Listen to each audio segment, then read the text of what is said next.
Welcome to another episode of the 100% podcast with me, your host, Harry Purdy. Today, I'm joined by a brand new guest, and she is from all the way across the pond in LA, USA. Grace Knight is a fitness coach with a huge 100% success and comeback story. Welcome to the podcast, Grace. It's great to have you here. Yeah, thank you so much. I'm really excited to be here and just talk about some things that have really changed my life.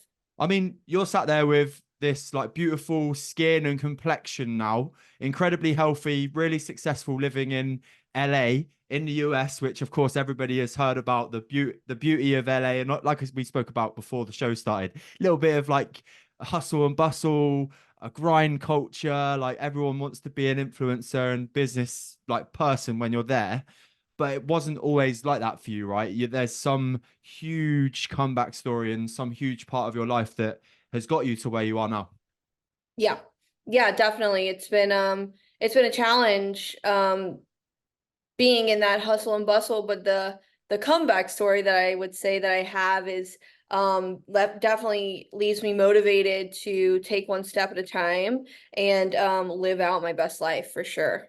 Insane. Do you think being around that culture of influencer and hustle and bustle helps you with like what you're trying to do now, obviously with your fitness coaching and stuff? Is it good to be around that environment, or does sometimes it make you a little bit kind of I think I would be standoffish because I know there's a difference between being an influencer and trying to put like a healthy message across, right? Do you get what I'm saying? Whereas Yes. I like to, when I'm in that environment of people that are just trying to get the followers, just trying to be somebody rather than help people, I think I'd find that difficult. Yeah. Yeah, totally. There's pros and cons for sure. I would not say I'm a an influencer, you No. know. I definitely I'm in the health business to impact others to live their best lives. But yeah, there's definitely pros and cons to living here. It's in the beginning, it was really intimidating. It was like you'd see all these people and you'd see they had the Chanel and the Gucci and all of that, and I was like, that wasn't really me. Like I never really strive to have that kind of stuff. Yeah, my ultimate goal is to live a life of financial freedom where I can travel and work wherever I can. And I'm definitely on my way to that. But it was definitely I felt insecure to be completely transparent. In the beginning, it definitely felt insecure being here. I got caught into the grind of like, I need to be somebody who I'm not. Like I started to recognize that about myself and recognize I was caring a little bit more about how people were viewing me or what I was wearing or what gym I was working out at or how many followers I had and things like that excuse my French, that I could give a shit about now. I've evolved, but I would say like the it could definitely capture you in a bad way, and if you're not grounded in who you are, it could definitely take you down to dark spots, and I've had moments of feeling like depressed and in those states of comparison, in those states of like I'm not good enough. But because of my story, and I'm sure we'll get into that soon, I've learned to recognize those emotions and I know how to get over it and I know how to become aware of where that leads me. And now today, like I'm confident in who I am. I don't need to be somebody who I don't even want to be. And trying to strive for that only led me to a place of backtracking, only Yeah. led me further away of my true identity and my true quote unquote purpose, for if you want to say, um, in life. And yeah, so it's definitely pros and cons of being here. Like I told you earlier, we're moving more south, so we're gonna have that beach vibe, and I feel like that's me. I'm more that slower pace, that let's live the beach surf life, because I'm all about just living life. Like I could care less about what bag I'm carrying. I'm more so just like want to grab my beach bag and like let's go lay on the beach. I was gonna say, give me a beachside walk with views and the sun on my skin over a Gucci bag any day of the week. Honestly, I don't know whether it's something that comes with age, but I've always been one of those people that has never, like, don't get me wrong, I like nice things. Like, there's no way that I can sit here and say that there's not been some part of my life. Like, I used to be like obsessed with, like, not obsessed, but I used to like having Ralph Lauren clothing. Like, you feel nice when you're wearing that Ralph Lauren clothing. But I think the Yeah. older I've got, the less I've given two hoots about it. I've been doing this like little self-review recently, actually, where it's on appearance, like very much a self-development, another self-development course. You'll be pleased to hear, where you Hmm. like almost assess your appearance. And I was like, I'm quite happy with my appearance, but I haven't bought myself any other clothing apart from gym or workout clothes in so long. Maybe I need to just like, maybe I do need to just update my wardrobe a little bit. I'm not sure.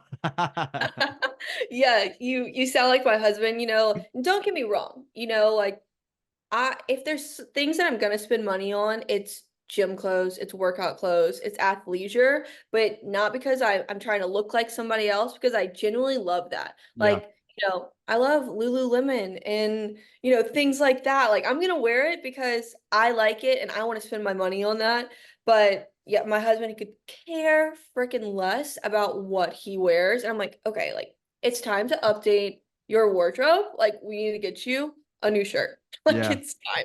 Yeah. Yeah, I feel like I'm in that I feel like I'm in that era actually where look, I know that what I've got is okay, but it probably needs a little bit of a freshen up. Anyway, we'll move away from that. You originally are from Louisiana, which I'm sure when you compare Grace to now living in LA to the Grace that obviously you've come back from being almost in the depths of like destruction, really self-destruction, right? Where did it all start? Your journey, like when you were at your lowest to where you are now? Yeah, so I guess a little tidbit about where I was. I'm from Lafayette, Louisiana, and the culture is very drinking and everything's a party and everything's, celebrated around and with alcohol. Which it kind of is like everywhere, you know what I mean? But over there it's very like this is what you do at the baby shower, like Yeah, you get you drunk. don't need to tell me that I'm from the UK. Like Yeah. there's no Yeah, yeah. So, but I wouldn't say I think that gave me the excuse as to why I could do what I wanted to do. And I definitely dealt with alcoholism and addiction for a long time. And it took me to places of just feeling really dark.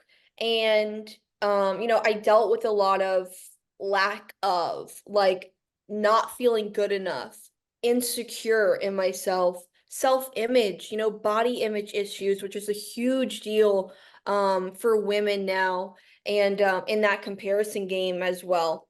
And I dealt with a lot of apart from, I could be in a crowd with a million people and still feel lonely. And the alcohol and the drugs really were my best friends. And it was like, no matter what, I knew those things weren't going to abandon me. And it was fun for a time, sure, until the fun turned on me and it got dark. And that led me to a state of being homeless and living off the streets and just being totally unrecognizable. I was probably super like anorexic and had all the issues in the world. And I felt very empty inside. And I had a moment, and I'll be transparent with this moment because I think it's important. I had a moment, and this had gone on for, I don't know, 10 years or something like that. And I decided I was going to give it a last go. Like, okay, let me try to get sober. And I gave it a last go, and I had a moment where I was standing in the mirror, and I truly believe that God let me see inside of my soul and let me see like this is what it is inside of you, like emptiness, dark vessel. And I had this much willingness, just like a 1% chance of a glimmer of hope, a 1% willingness. And I cracked the door open and, I gave that 1% willingness a go. And God really came in and like took that for me, like really came in and was up the other 99%. And then, you know, after that, it was like I had no passion for life. I had no passions outside of that type of lifestyle. And I grieved that lifestyle, the party, the money, the, you know, sex, drugs, and rock and roll. Like I grieved it for sure. But because that my identity was so like ingrained in that. And I remember praying like every single night, like, God, just give me a passion for something, like just for something. And I was dating this guy at the time, and he was really into working out. And it was like, I think I was like, I don't know, 2 weeks sober at the time. And we started working out together, and I fell in love with it. I really, really fell in love with it. I fell in love with the process. I fell in love with um the lifestyle around it, and I fell in love with how it was making me feel. And I wasn't doing it to look a certain way or, you know, to be involved in anything. I was doing it because I was passionate about it. And I really started to feel the effects of how it was benefiting my sobriety and how it was benefiting, you know, my relationship with myself and my relationship in my career, with my finances, um, with my family. You know, it's like I created this discipline and this passion and compassion inside of the gym for myself. And it started to ripple into the outsides of my life. I started to become more disciplined at work. I started to become more disciplined in my nutrition, with showing up to places on time, with following through on my word. And that's all because I committed to like going to the gym 3 times a week. And I was like, okay, if I can commit to that, like I can commit to like literally simple things like promising my mom I would go and pick up her groceries and actually doing it, you know, and following through and changing that one day at a time. And, you know, as time went on, I was like working at some meal prep place. And one day I was like, I think I want to get my certification. And, you know, I was discouraged by a lot of people around me because I had never really accomplished anything in life. I had never really made a promise to myself, set a goal, and hit it. And, you know, no one had ever seen me succeed in anything. And I made that promise to myself. I was like, I'm going to get my certification. And I got my certification. I studied my ass off for that test. And because of the disciplinary muscle I had been working in the gym, I was able to discipline myself while studying. I was able to discipline myself while, you know, learning these things that were hard. But I had seen my body push heavy weight in the gym and overcome that and know that I could push past that pain. And it carried me in my studies with studying for my certification. So I did that, and I became certified, and I started applying for jobs and stuff. And you know, I got hooked up with a coach, and he really changed my life. He gave me the foundations of my career, and he really set me on a set the momentum for myself as a coach, you know, as who I wanted to be in this fitness world.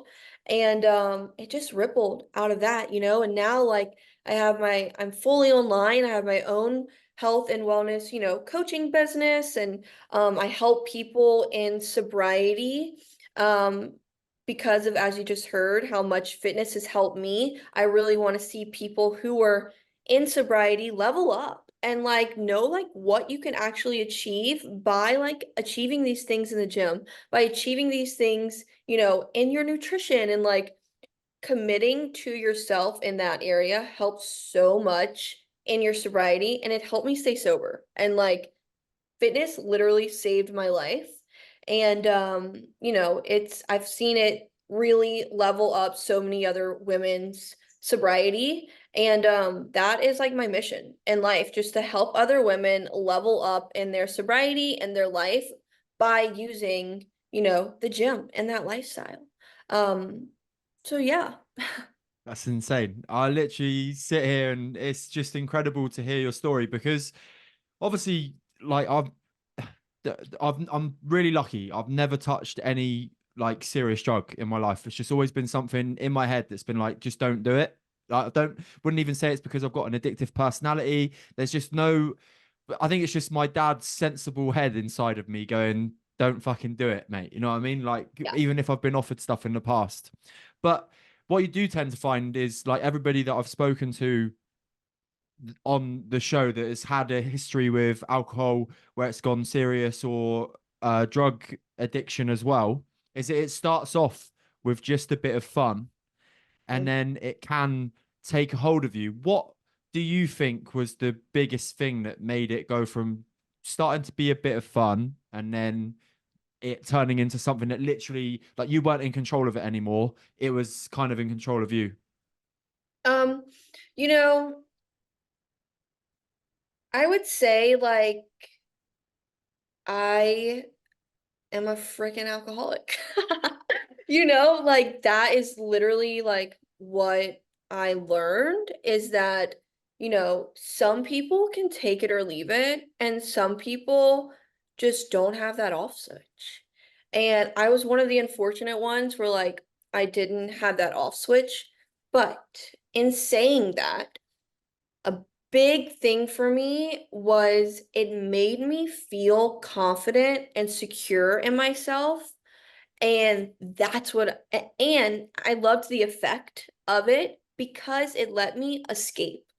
It let me feel like, oh, like I'm strong, like I'm hot, I'm confident, like, and it was false. I was living in this false reality, It's like an armor, isn't it? It's like Yeah, gives you yeah, like this kind of fit. Yeah, it's bizarre. It really is bizarre. it It's a is. strange chemical substance, alcohol. I don't know if you James Corden is somebody that's hit America, isn't he?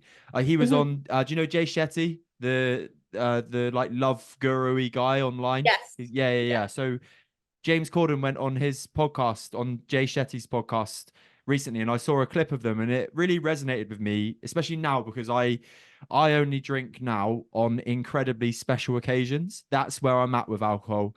If I was to go out and watch football or soccer, like whatever language you use to describe it, I would have years ago I'd have been like, yeah, I'll have a beer, two, three beers, no problem, and then like it can't, how it affects you. But now I won't do that. It literally is saved for like really special birthdays, my friends or family weddings, and that's really about it, kind of thing. But anyway, he was saying on the podcast, James Corden, that he loves that feeling, as you were saying, of that like what like for, in the UK it's like a pint, in the US it's like bottles of Bud Light, right, or whatever it may, or Budweiser. Yeah. Um, where you have that sense of, oh, that feels nice. You have the first couple of gulps, and then you start feeling that kind of sense of confidence. And then you get to kind of three or four drinks, and then that feeling almost caps there, doesn't it? And when you hit that cap, you're taking hours off of your next day.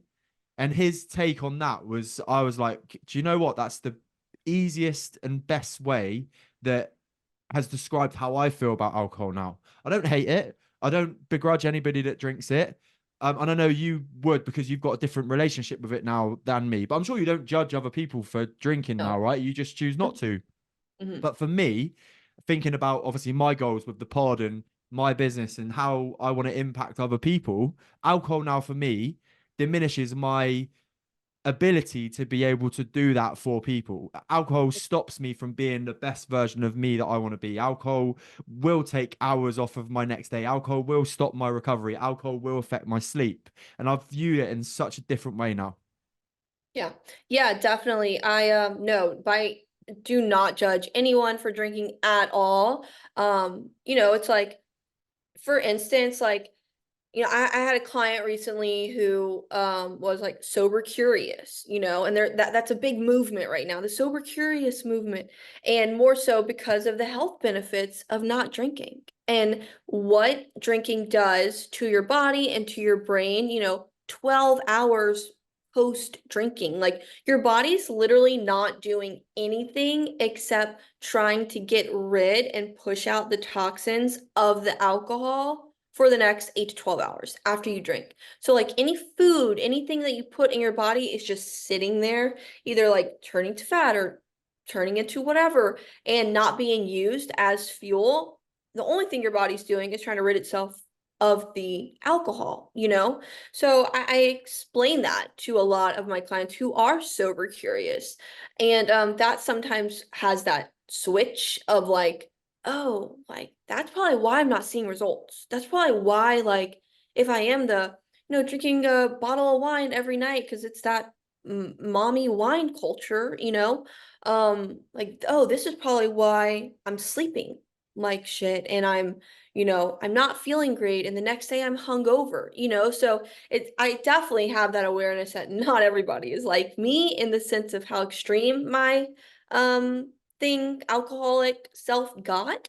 But I think it's important to like really be aware of the side effects of drinking long-term effects and how it affects you for the next day and hours to come. And like, my family is like, my mom probably drinks a glass of wine every 5 months. You know what I mean? And like, it's like, and she can have one or two and feel okay.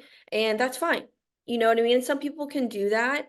But, if it's like, if you don't have this like problem and you don't have this awareness, I think it's important to educate people on what alcohol really does to the body and the brain. As soon as I've learnt from Andrew Huberman around the effects of alcohol on sleep, I was like, wow, that's another reason to not, because I know for a fact if I'm not well slept and well rested, I am fucking useless. Like in all aspects. I can't look like I'm not very good at looking after myself, which therefore means that the people I'm trying to help, impact, coach, be a good son to, be a good partner to, like it just affects all of those aspects. The other thing, Mhm. I did some quick research there as well whilst we were talking, because I was the sober curious. I've never heard that expression before. I was like, so true. The Mhm. 0% drinks market now is rocketing, and I just wanted to find out where the stats were at, on Mm. 0% sales. And actually, in the UK, this is. I'm not sure about the US. Maybe it's similar, but in the UK, the value of the market in 0% drinks now has shot up to 34.17 billion US dollars and is Wow. supposed to grow by another 1.5% before 2028. So that just Wow. shows that that sober curious movement is really on the rise. And all of Mm. the big companies now, like Corona, Guinness, Budweiser, whoever it is, they're all trying to launch their own brand of 0%. Even the spirits now, you can buy 0% vodka and gin and Mm. stuff. And it just shows, I think, that actually people are starting to question why. Maybe I think now, right? I've heard this said before as well, but I genuinely believe if alcohol was created tomorrow, it would be outlawed straight away. It's just Mm. because it makes so much money in the market that it's not. Yeah. Yeah, definitely. It's I feel the same way, and like with the sober curious movement, I've really seen it skyrocket in the UK. In the US, I think we're a little behind y'all on that. But because I follow a lot of people in the UK and I've seen it. It's like the sober bars, the sober meetups, the sober things like that. They actually just opened like I think a sober bar-ish here in West Hollywood.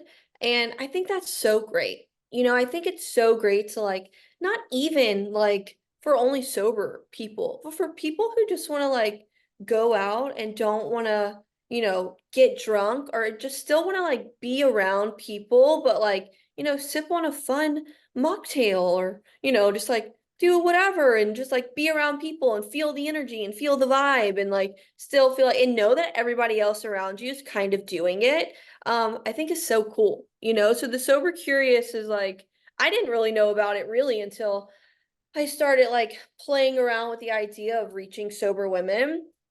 And I started like sober curious, sober curious. And I'm like, what is this? Like, what do you mean you're curious about being sober? Like, you either are or you aren't. Yeah. But it's a real thing. It's like people who really see the health benefits of not drinking, being sober, and all of that. So I think it's like a really big turn for the world. I think it's a really big um, showing how we are evolving in the health aspect of things and the awareness that people are gaining around it. 100%. In terms of, you spoke in when you were talking about your history around finding your purpose, and I believe that is a huge part of why people's mental health can take a downturn, is because they don't know what their purpose is, and or aren't following what they know their purpose is. I believe there's two. They know what their dream is, but they just tend to stick to something that they're comfortable with, let's just say, and that can lead to a downturn in mental health, but also not knowing what your purpose is. So how important is it for you that you found your purpose and almost found your why? Yeah. I it was a big deal for me before, I definitely lived in that quote unquote identity crisis state of like, who am I supposed to be in the world? And, with my beliefs and things like that, like number one, my purpose is to be a child of God. Number two, to like be of service to others. And not only does that take you out of yourself and helps you to worry less about your own problems, but it impacts another person and shows kindness and compassion in the world. And that getting sober, I learned that okay, my purpose for today is to be of service to another person. And that's where it started. It started right there. And that's when I was like, okay, I love fitness and I genuinely love being of service and helping others. So what can I do with this? And that's when it really sparked for me to like oh, duh, like I'm gonna be a personal trainer. Like duh. And it's like not only am I, being of service to other people by helping them level up in their lives, but also like showing them their purpose in life is to, that's a big thing that I work with, and I'm sure you do too completely. Is like the why, like why are you doing this? What is your purpose of like wanting to reach these goals, wanting to hit these achievements that you have? And it's like, you're doing it, what's your purpose behind it? And it's like one, your purpose is to feel your best and things like that, but two, like to live for other people, to not only live for yourself. Cause like, I feel like in my addiction, the only person I cared about was myself. The only person I lived for was myself. And now it's like my mindset is totally shifted and I live for other people. Like, I live to be of service to my husband when he needs me. I live to be of service to my sisters and things like that when they need me without expecting anything in return. And it's like my purpose is to be the best person I can be every day and to share my passions and kindness and compassions with people. And I think, like if people are struggling with their purpose, that's really what helped me. Like, just be of service to somebody else and don't expect anything else in return. I love that. It's so good. In terms of, you spoke a lot there about taking care of other people, which I think is amazing. Every day, as part of my 100% journal that I've created, there's a question in there: who can I impact today? Who do I want to impact today? How can I help them? All of those kind of things. Whichever, you can kind of take that question in whichever way you want it to go. But there's something that I think is really important for me, as I've kind of alleviated to a little bit already, or mentioned already, is that I can't do that unless I'm looking after myself too. So how important is it that you're at your best to make sure that you can help others? Yes, yeah, yes, 100%. Like, I think it's important to like have those non-negotiables with yourself, like taking care, like, so for instance, I ask people like, or at the end of the night, sometimes like I ask myself, like, how was I useful today? How did I pack into the stream of life? And part of me being useful to others is showing up as my best self. If I'm showing up, you know, haven't eaten, haven't gotten outside, maybe not showered, like I'm not being of service to them by bringing them my 10% capability of helping them. So it's like those non-negotiables for me, obviously, like staying sober, but taking care of myself so that I can better take care of other people. I think it's important to, because I do see people like being of service to the extreme and like, oh, it's so easy to help other people, but it's so hard to help myself. And I think the key component in that is like, how much do you love yourself? What is your relationship like with yourself? What is the little voice inside of your head telling you every day? Like, is it telling you to just like shake off those things because you're not important and just go help somebody else because they need you more?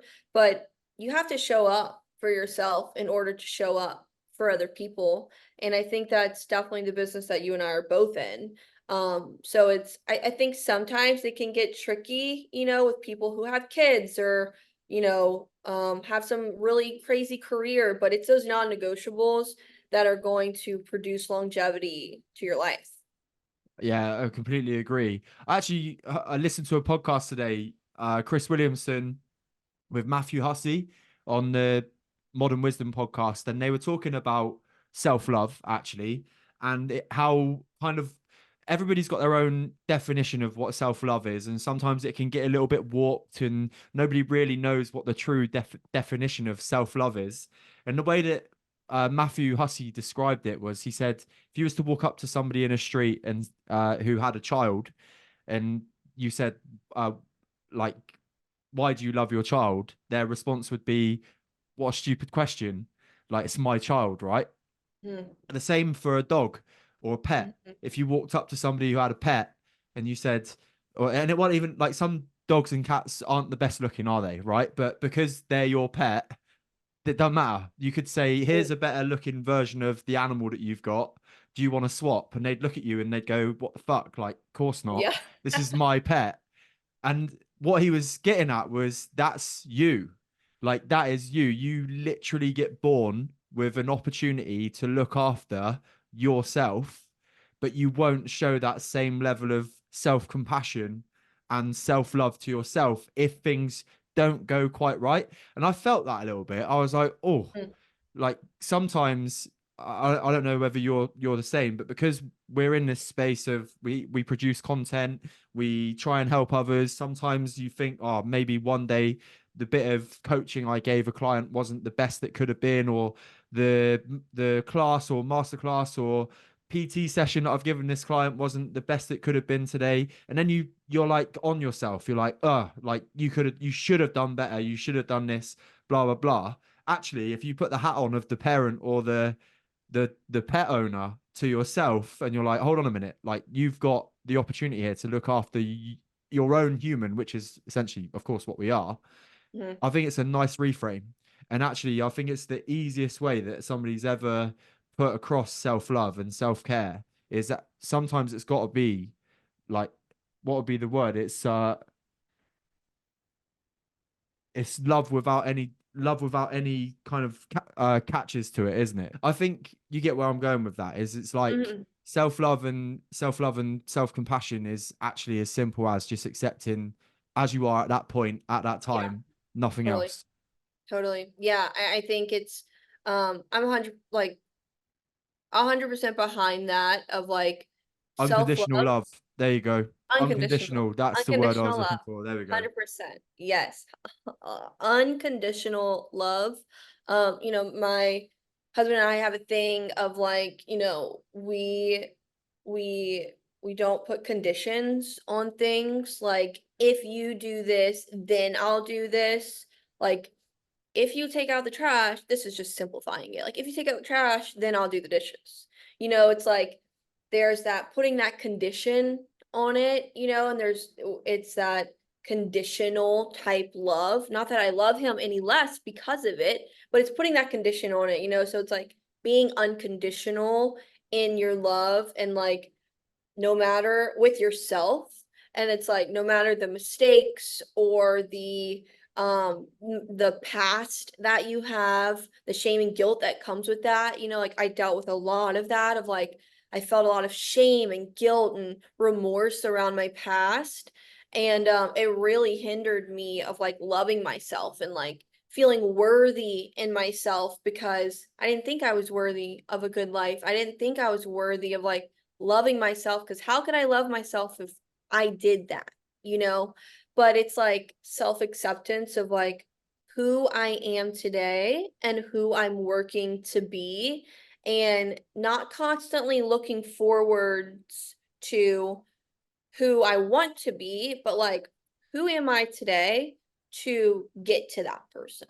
You know, can I accept that, hey, today I woke up a little later than usual. You know, I still like prayed and meditated and went for a walk and drank my coffee. You know, maybe it didn't go exactly how I wanted it to be, but I am giving myself the love that it needs. And, you know, with all of the perspectives of like, you know, yesterday is in the past, tomorrow's worries will take care of themselves, and like trying my best to just be in the present.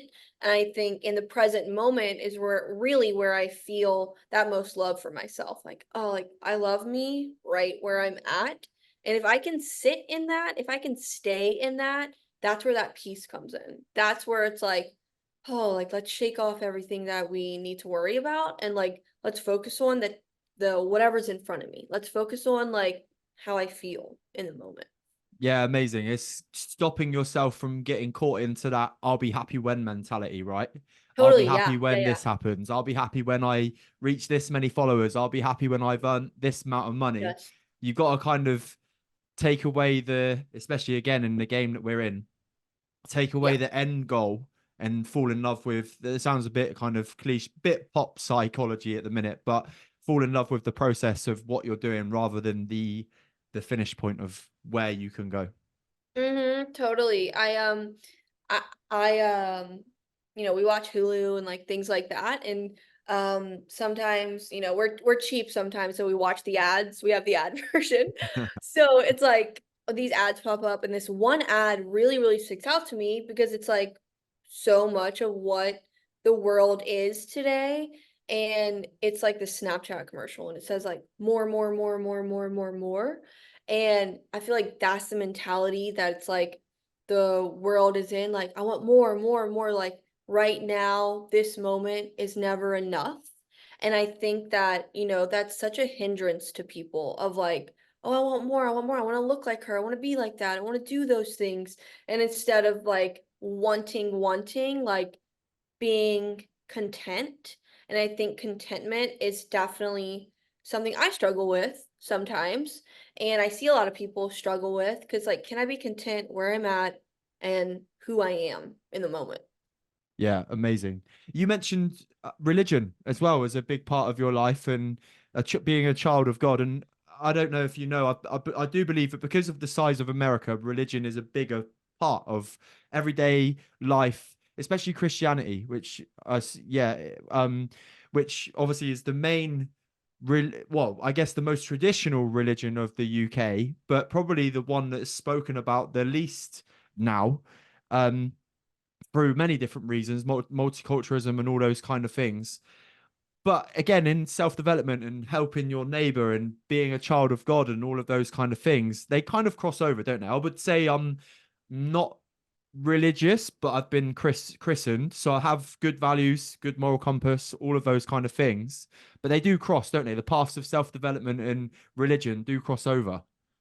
Yeah, they do. I would say they do, you know. For and to be like transparent, I wouldn't say I'm a religious person. I would just, you know, I'm definitely like a non-denominational believer. I don't follow any one religion. I believe in Jesus, you know, and that's it. You know, and like all the other religions that are broken off, it's like I just believe in Jesus. And you know, that is how I live my life. And I do think it's like what I've learned from that is like, and what I teach to other people and like having it, you know, cross over in the best way possible is like, you know, the golden rule, like love your neighbor as thyself. and do unto others as you would want others to do unto you. And, I live by that. And I really, help all my clients with that and things like that, because it's, how do we live our best lives and how do we feel our best? It's like I said earlier, being of service to other people and doing unto others as you want others to do unto you. And I also I definitely um encourage people to pray and to meditate and to bring that spirituality into their life, because that's what saved me. What made me feel whole, what made me feel worthy and loved for me was Jesus. Like, that's what filled me. That was like, I don't have to do all this on my own. I don't have to follow all these self-help development books and try to apply it to my life without while just self-willing it. It's like I try to live in God's will as much as possible. And I speak open to about that.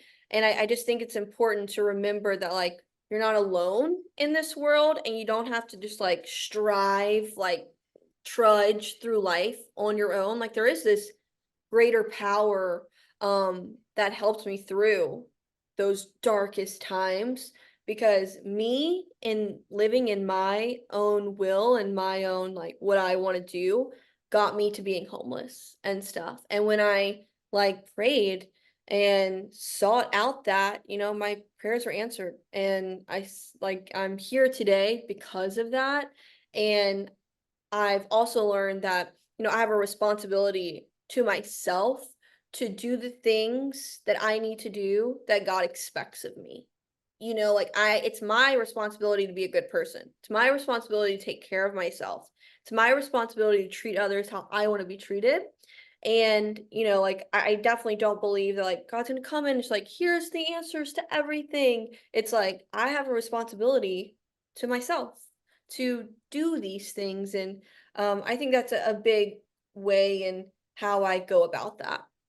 Yeah, I love that because I have been the 100% podcast. My program is called the 100% Pro 100 Days with Harry Purdy, the 100% program, blah, blah, blah. I've been trying to define what it actually means. And I've broke it down into 20%. And one of the 20% of being 100%, which I coach my clients now, is that I'm being the hero in my own story, which correlates really nicely in to what you've just said there in regards to the religious take. And I think it's so important. It's something that I know that when I was at my unhappiest and blaming other people for how I was feeling and what I looked like and how unhealthy I was, mentally and physically, it was really easy to blame other people. It was the hardest thing that I could have done. The hardest thing to do at that time is take responsibility and be the hero, right? Be the hero for yourself. And I do think that that's something that sometimes gets unsaid. It's almost like you can't say that mentality now with Mhm. people who are stuck in that mode of it's other people's fault, which I've been there. And if somebody would have turned around and said, you just got to pull your finger out your ass, mate, I would have got Mm. straight on the defensive. But actually, if we Mhm. really think about it, all of those decisions that you make, yeah, you've had your uh your your moment, your ordifying moment where Jesus has saved you. I've had mine where I've realized that I need to do something for myself to make me feel better. And that is how to describe it to other people. Is you're not going to have somebody come on a fitness terminology, right? If you're trying to lose weight, you're not going to have somebody literally walking by your side every time you see a sweet store or candy store or donut shop to come and bash the donut out of your hand every time that Yeah. you go to eat one. That's not how coaching works. Sometimes Mhm. it comes down to actually taking that your decision yourself to say, do you know what? Maybe I'll buy the donut, but I'm not going to buy four like I normally would. Or maybe I'll have half today and half tomorrow. And making those kind of decisions rather than becoming a bit of a victim and playing to what kind of society and how you've almost been wired to behave and perform and act Mhm. previously. Yeah. Yeah, definitely. It's what comes to mind for me is free will. You know what I mean? We have free will, and and I'm sure you experience this too. It's people come to us, expect to press a magic button and all of their like results and their everything like comes true because they've hired a coach and it's like, okay, yes, this is the answer. But it's like I'm handing you the golden platter, but it's your responsibility to like take action upon it. There's only so much I can do for another person to like help them not eat the donut, help them not saying that donuts are bad. I'm gonna just say that. Yeah, right. Like I eat donuts, don't worry.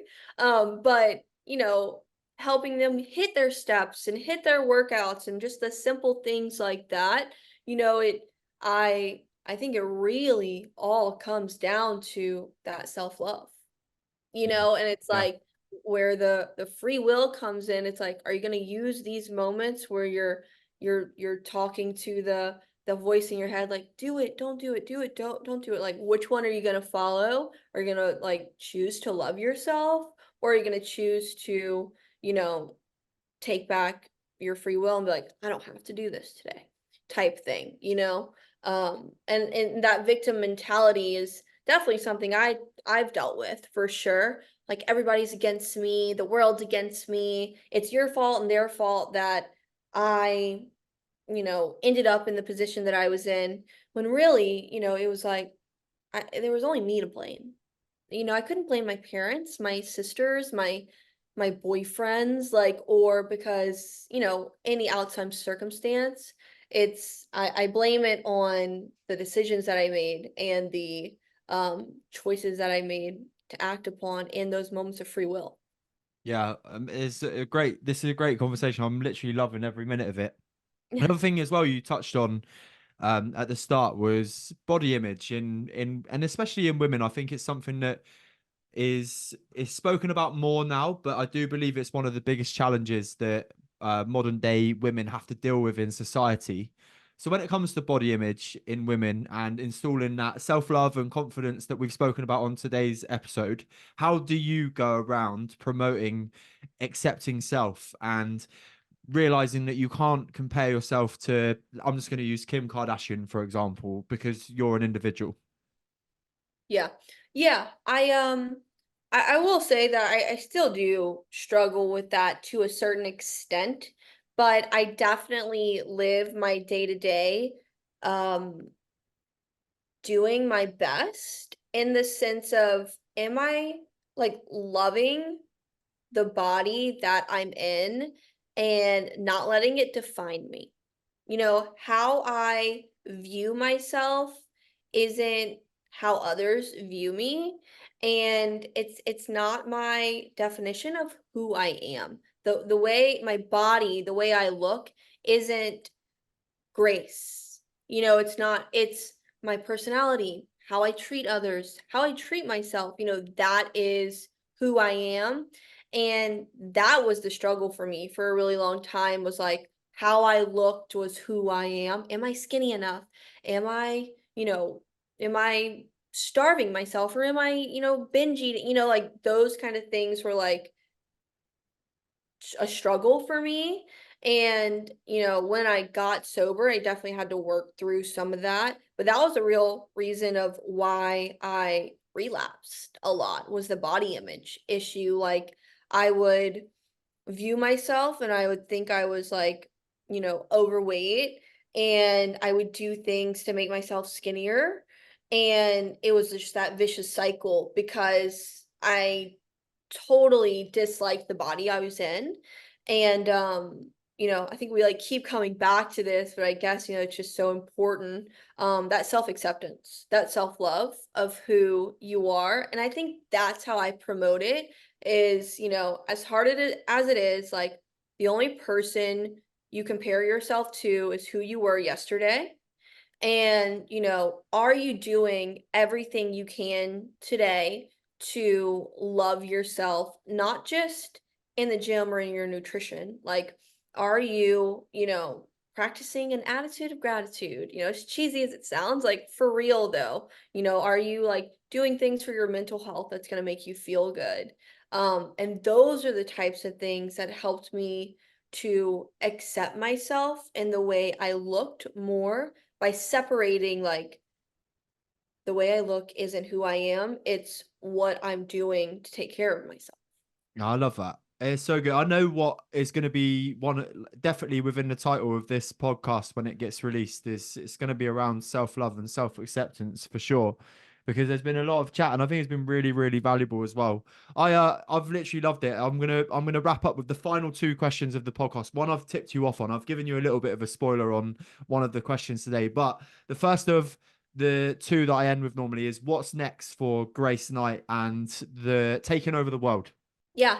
Um, what's next for me? You're moving, which is cool. Explain I that. am moving. I am moving.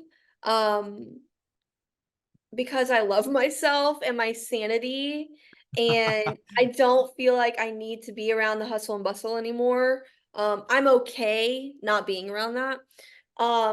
But what's next for me is like, continuing to grow my mission to help other sober women to level up their health and fitness and live a life of freedom and taking responsibility for what's expected of them, in the sense of taking care of yourself. And you know it's I would love to grow in a sense of my business of, helping as many sober women as I can, really, because I know how much this lifestyle has changed my life and my sobriety and the level of freedom outside of that. And I just like, I'm so passionate about like, I want other people to experience this so much. And I hope that I did say something today that's, impactful and shows people that like taking those small steps can really change so much around who you want to be. So I think that's where it's at. I can for sure say that the value you've offered this episode and this show has been insane. It's been genuinely a real pleasure to speak to you and hear about your journey, which leads me to the final question of the podcast. What is the greatest bit of advice you've ever been given? Mm-hmm. You asked me that, and I'm still thinking on it because been given so much great advice, and you know, one, and this one's simple, but I will say my first coach that I was with, told me that, and I'm sure a lot of people have heard this, but um, a goal without a plan is just a wish. Yeah, I like it. And when I heard that, as simple as it was like, oh, wow. Like my goal is to live a life of, you know, health and sobriety and just like create a bigger, more abundant life for myself. But if I'm just wishing on that every single day and not taking action to get there, I'm never going to get there. And I think that's a really big thing in the fitness world. But hearing it like that, like a goal without a plan is just a wish. Like, am I wishing or am I taking action upon my plan? I love it. I think one of the biggest compliments I can give you, Grace, is when we talk about your past in Louisiana and stuff, and you speak about this grey, empty vessel with a body that you were. You are completely the opposite now. You look healthy. You look like your skin is unbelievable. Everything that you would not have when you hear about your story, everything that you describe yourself as is everything you are not now. And hearing your story today on the 100% podcast has been an absolute pleasure. Have you enjoyed your experience on the show with me? Yeah, this has been like so cool, and you've been a great host. Like thank you for asking me to come on here, and it's just been such a great opportunity to share my story and how I live a life now, and I appreciate your compliment. Thank you so You're much. you're very Thank welcome. You're so welcome, honestly. Maybe we'll link up again one day. for If you sure. have enjoyed today's episode with me, your host Harry Purdy, and today's guest Grace Knight, all the way from LA, then please go over to Apple Podcasts and Spotify and drop a 5-star review. It goes a long, long way to helping the show. And if you're watching on YouTube, hello YouTube. Like, subscribe below. this channel is growing. The viewing hours are going up, but liking and subscribing just helps promote it into people's algorithms of the personal development world and fitness world and all those kind of things. If you can help me by doing that, that would be so appreciated. I'll catch you here with a new episode every Friday. Take care.